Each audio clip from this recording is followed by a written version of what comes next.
Ngayon pong araw ng kagitingan, binigyang pagkilala ni Pangulong Bongbong Marcos ang sakripisyo ng mga sundalong lumaban sa World War II. Mahigit 80 taon na ang nakalilipas. May ulat on the spot si James Agustin. James?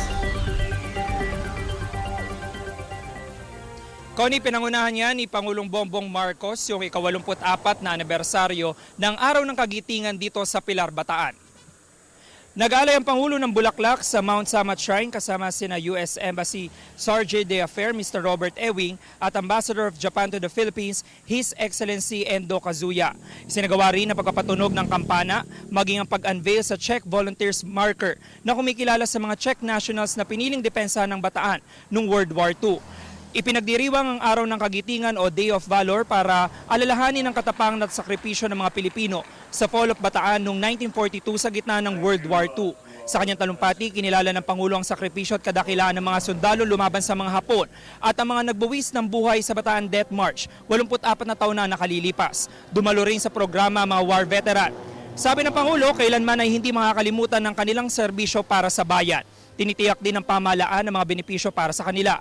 Binanggit din ng Pangulo na malayo man tayo sa kaguluhan na nangyayari sa Middle East, nararanasan naman natin ang epekto nito partikular sa presyo ng produktong petrolyo. Gayunman, gagawin daw lahat ng pamahalaan para kahit papaano maibsan ang epekto sa sambayanan. Let me once again recognize our veterans who are with us today. For you are living witnesses to history. You are the embodiments of strength and enduring symbols of what it means to serve something greater than yourself. No tribute can ever equal the debt that we owe you. But let this gathering stand as a promise that your service will never be forgotten. Your stories will always be told, and your legacy will drive us forward.